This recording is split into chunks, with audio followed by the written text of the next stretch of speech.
Bonjour à toutes et à tous, ici Jtaris pour la 4ème ronde de ce Road to N4 avec l'équipe de Valence Échec numéro 2, vu que la première est en National 3.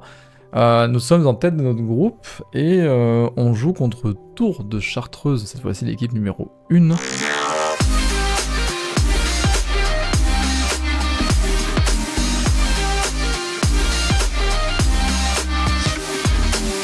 Je suis à l'échiquier numéro 3.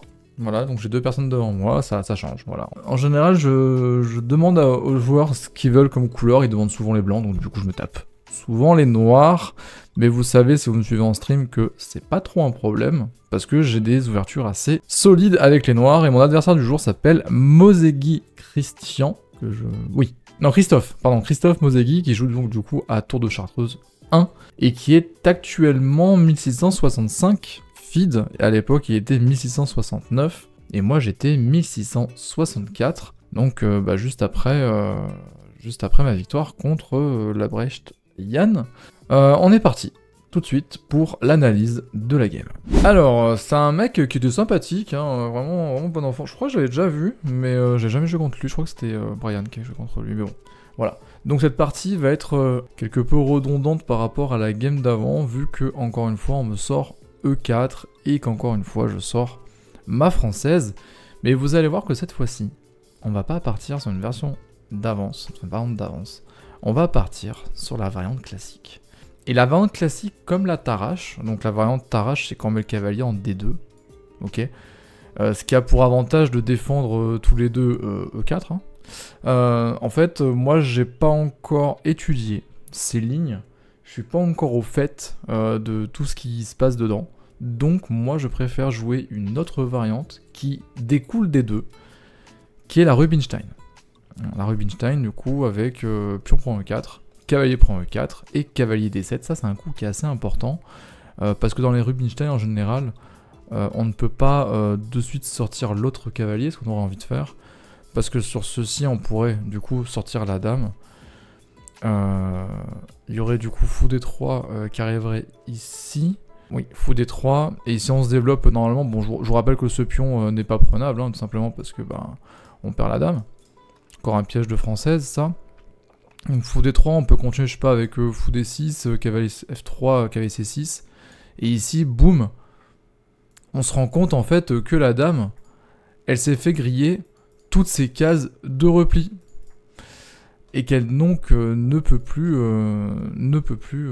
s'enfuir. Et on la perd directement. C'est pour ça qu'on sort rarement le cavalier F6 en premier, il faut l'avoir en tête, et de toute façon c'est moins bien parce qu'il faut rebouger la dame après la prise, ce qui donne un avantage de développement assez conséquent à mon adversaire. Donc c'est pour ça qu'ici, pas cavalier F6, cavalier D7. Bien meilleur. Sur cavalier D7, du coup moi je vais cavalier F3, et là je peux jouer cavalier F6, s'il y a du coup échange, il n'y a pas de problème, et ici il y a eu échange, donc pas de problème. Fou D3 qui est joué, donc il faut faire attention à la variante fou D3, elle peut être assez chiante.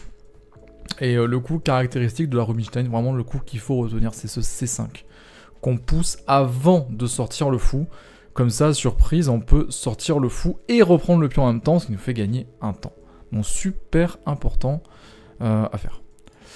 Mon adversaire qui ne prendra pas ce pion, il va jouer du coup petit roc, et moi je prends C, prend D4, donc une ligne principale, je pense, de cette Rubinstein.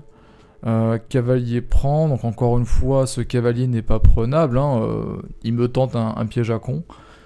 Malheureusement pour lui, ce ne sera pas nécessaire. Je joue fou C5 dans la foulée, la case C5 a été libérée pour mon fou, cavalier B3, gagne un temps sur le fou. Et ici, j'avais un doute entre fou D6 ou fou B6. Je pense que fou D6 est meilleur, mais j'ai préféré jouer fou B6. Voilà. Donc ça, vous avez des très bonnes vidéos de Kevin... Ah, comment il s'appelle ce maître international? Kevin... Ah, je me souviens plus. C'est pas Kevin Bordy, hein. C'est Kevin... Ah, ça finit par Rieux. Bon bref, c'est quelqu'un qui a une chaîne qui s'appelle Pro Evolution Chess et qui fait des très bonnes vidéos sur la Rubinstein. Je vous conseille vivement d'aller les voir. Je crois que c'est Kevin Tarieux. j'ai vu. Bon bref, tant pis. Ok, donc fou B6, je pense que c'est une imprécision. Ici, il faut le jouer ailleurs. Fou G5 qui a été joué, donc ça cloue le cavalier. Et ici, j'ai joué fou D7 pour commencer à faire sortir ce fou qui va rayonner en fait sur cette diagonale. Donc cette diagonale qui peut pas être ouverte en fianchetto via B6 parce que le fou est en B6 et donc il me gêne un petit peu. Dame 2 qui a été joué ici, et tant mieux que j'ai pas joué en fait ce fianchetto parce que sur prise et ensuite dame ici en fait, ben ça menace pas mal de choses, ça menacerait du coup la tour et ça menacerait le mat ici. Donc heureusement qu'on n'a pas, qu'on ne s'est pas embarqué là-dedans. Ici, je me suis dit qu'il y avait aussi des risques de venir avec le fou ici me clouer et surprise en fait, voilà. Donc du coup j'ai pas eu envie de ça, j'ai joué à 6. Je me suis dit ouais à 6 ça mange pas de pain, on empêche le fou de venir ici. J'ai envie que ce fou soit bien là en fait, et pas qu'il y ait l'autre qui vienne me déstructurer les pions. Donc au moins il viendra pas, il n'y a pas de problème. Tour AD1, donc là il y a un vis-à-vis assez méchant. Et là je joue Dame C7. Alors Dame C7, c'est un coup du coup que j'ai appris sur la chaîne Pro Evolution de Chess. En fait il faut pas avoir peur de fou prend ici, parce que finalement les pions doublés vont permettre au noir d'avoir une structure qui est bien sympathique. On ne va plus jouer du coup pour le petit roc, mais on va jouer pour roi E7. Donc là, bon là c'est au blanc de jouer, donc je sais pas, cavalier des deux comme ils disent. Et là en fait le roi il est monstrueux en E7. Pourquoi? Parce qu'il a 3 pions qui sont assez forts finalement. Vous avez les fous qui peuvent veiller au grain, et vous avez des tours qui vont pouvoir coulisser sur le roi grâce au sacrifice de la paire de fous des blancs. Donc en fait on est très content d'avoir ce roi en E7, surtout que la seule diagonale ouverte elle est de type noir et que le dernier fou est de type blanc chez les blancs. Donc du coup on est très bien. Donc Dame C7 aucun risque, et là il me joue C4. Donc C4 ça par contre je l'avais pas anticipé, pas vraiment. Donc ça va vouloir venir fermer ici, ceci pour mon fou. Donc ça me gêne un petit peu. Et là j'ai joué ma première imprécision de la partie qui est tour C8. Alors tour C8, en vérité, ça vient accroître ma pression sur cette case ici. Ok, donc pour éviter qu'il y ait... C5 qui se bouge, mais en fait c'est un coup qui ne sert à rien parce que ça n'empêche pas C5. Sur fou prend, en fait, il y aurait simplement tour C1. Et là je vais être embêté parce qu'en fait ce cavalier va me clouer la pièce, et finalement c'est les blancs qui sont devant. Donc tour C8 pas top. Mais mon adversaire le voit pas, il préfère jouer Dame D2. Donc sur Dame D2 ici il n'y a pas grand chose à voir. Fou C6, donc là j'enlève le vis-à-vis potentiel. Je renforce la position de mon fou, je l'améliore. Et en même temps, je vais commencer à avoir des cases sympathiques pour ma dame. Comme celle-ci, en E5. Voilà.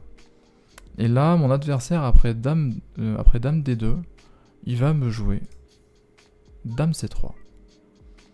Et ça, c'est une erreur qu'il faut savoir punir. Et cette erreur, j'ai mis... Je crois que j'ai un point rouge. Ouais, j'ai un... Si vous voyez à la petite caméra, j'ai mis un point rouge à l'endroit où j'ai joué ce coup. Je suis passé de 1h08 à 57 minutes, ça veut dire que j'ai calculé pendant 11 minutes. J'ai pris 11 minutes de réflexion pour calculer le coup, et j'ai trouvé le bon coup. Cavalier G4. Ce cavalier G4, en fait, est monstrueux. Ce cavalier G4 me donne la possibilité de menacer mat. Et ce cavalier G4 me donne aussi la possibilité de déloger mon cavalier et de potentiellement, peut-être, préparer une attaque sur ce fou. Mais on va voir que finalement, l'attaque sur le fou n'était pas le plan que l'ordi va aimer. Le seul coup ici pour vraiment se débarrasser de cette menace, le vrai coup sympathique, c'est G3. Je sais pas si... Ah non, en fait on peut pas CF4 parce que le pion est cloué. Donc G3 est le seul coup qui sauve. Donc il fallait le trouver. Bon après c'est pas non plus super dur à trouver, mais c'est le seul. Voilà, faut le savoir. Et ici la vraie suite, ça aurait été Dame E5. Selon l'ordi ou Petit Roc. Bon, Petit Roc, maintenant que j'ai bougé le cavalier, je vous avouerai que je suis moyen chaud parce que j'ai quand même un fou qui tape dessus, j'ai la dame qui tape dessus, enfin... Ici, bon, c'est un peu casse-pied. Et je vais jouer le troisième coup de l'ordi qui est déjà qualifié d'erreur. C'est déjà qualifié d'erreur, j'ai joué F6. Donc dans mon plan, de repousser ce fou. Ce fou, il n'a pas 36 cases, il va venir ici en F4. Et sur F4, en fait, je vais faire une autre erreur. Donc 2 erreurs coup sur coup, je vais jouer E5. Et en fait, E5 ici, c'est très mauvais, parce que sur E5, il y a C5 qui est possible. Après, il faut le voir. Et mon adversaire va jouer la deuxième ligne de l'ordi, parce qu'il ne voit pas C5. Il joue fou C1. Donc c'est quand même un coup de grande classe, parce que même s'il est qualifié ici d'occasion loupée, on est quand même sur une partie qui est égale, alors que j'étais un peu en avance. C'est un coup qui remet le fou sur sa position de départ. C'est pas facile à trouver et à jouer. De se dire, voilà, je vais remettre sur le fou sur la case de départ, voilà, c'est pas facile. Et je trouve que, Christophe, bon, bravo à toi, parce que ce coup, pour le trouver, pas évident. Sur ce, bah, je vais jouer fou F3. Fou F3, en fait, je n'ai plus de pion capable de déloger mon fou. Mon fou devient fort ici. Il arrive avec tempo sur la tour. Et j'ai même potentiellement les idées de jouer E4 derrière pour soutenir ce fou et enterrer à vie celui-là. Et finalement, le monsieur...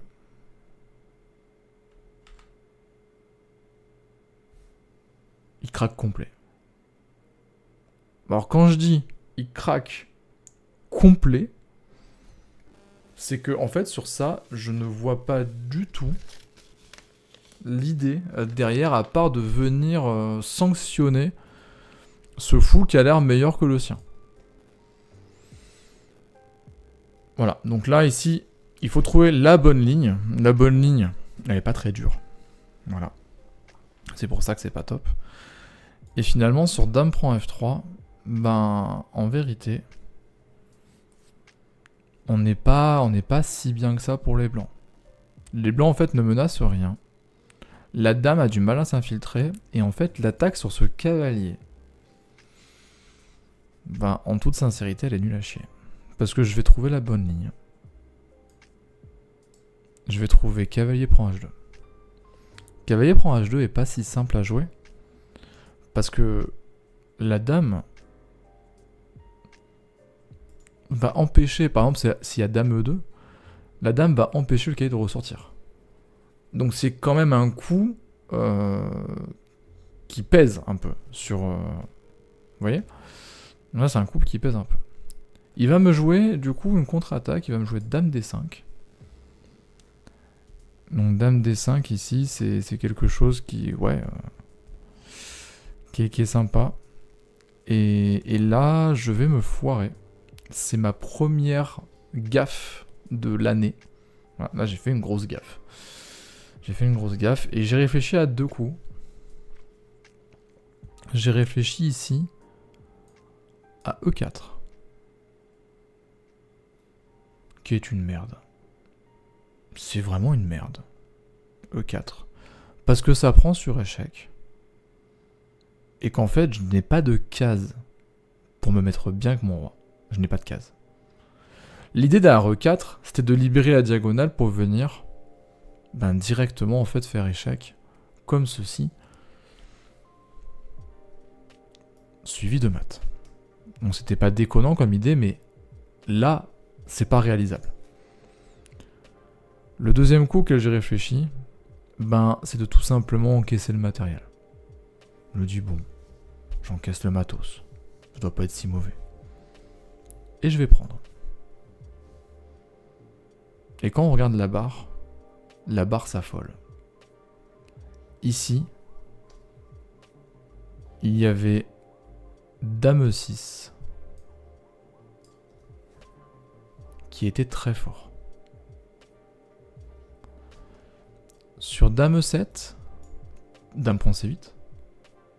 Je peux pas interposer la dame, mais je devrais faire du coup fou que s'interpose. Et ça me nique un peu beaucoup de choses. Sachant que je vais perdre une tour, et juste après je perds un cavalier. Vous voyez, c'est pas ouf. Sinon, il y a roi F8. Mais sur roi F8, il y aurait tour D7.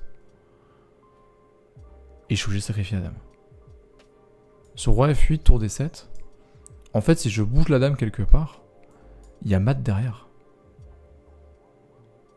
Il y a mat juste derrière. C'est tendu du cul. Je suis très très mal. En fait, j'ai fait une grosse erreur là-dessus. Très très grosse erreur. Donc, je voulais sacrifier la dame dessus et après tour D8. Après, je suis pas ultra derrière. Parce que ici, bah oui, forcément, il y a tour prend B7. Tour D1. Et en fait, on n'est pas si mal. Parce que surprise ici, en fait, il y a cavalier E3 et échec et mat. Donc en fait, il va falloir venir chercher...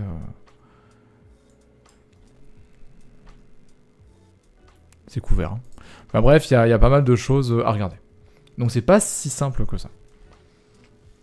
Mais mon adversaire, bon, on est déjà à combien là? J'ai pas noté le temps à un moment là.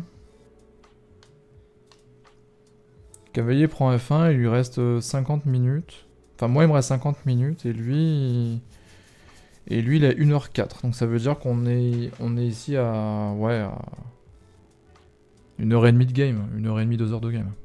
Donc on commence à être fatigué forcément. Pas facile.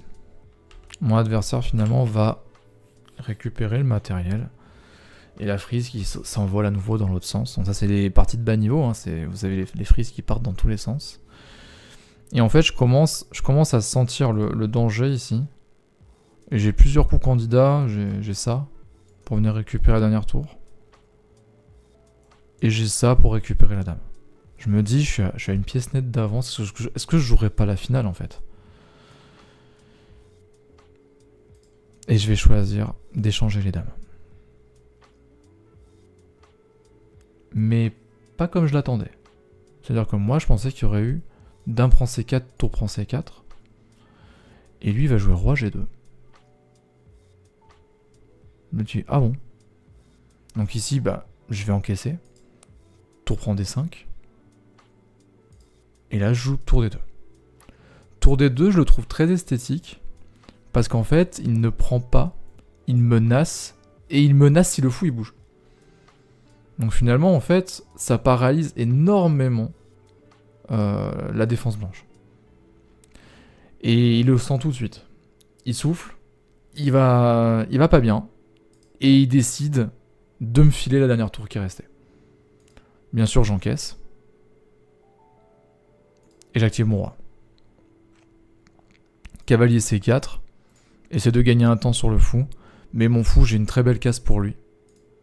Au milieu de l'échiquier. C'est une pièce qui est trop forte. Et juste derrière, je peux menacer l'enfilade ici. Mais il le voit. On est quand même sur du 1600. On n'est pas non plus sur du 800 Elo. Évidemment. B5. Je chasse le cavalier, je prends de l'espace. Cavalier E3.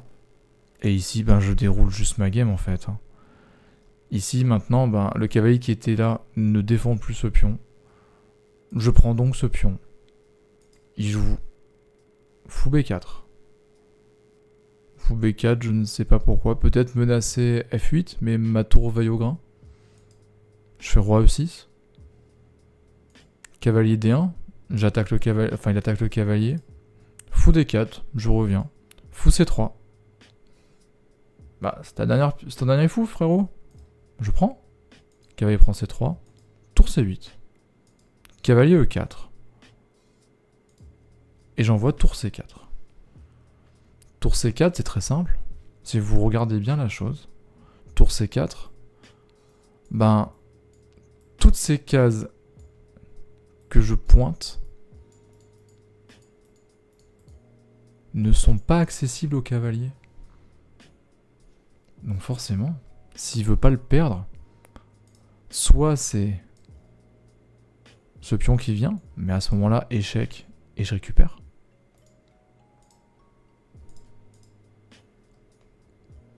Soit le roi qui progresse, et à ce moment-là, attention, on ne joue pas ceci. Ça, c'est très grave, hein. Et là, on s'effondre. Même si ça reste gagnant. Ça reste gagnant pour les noirs. Il faut mieux le pousser là, le roi.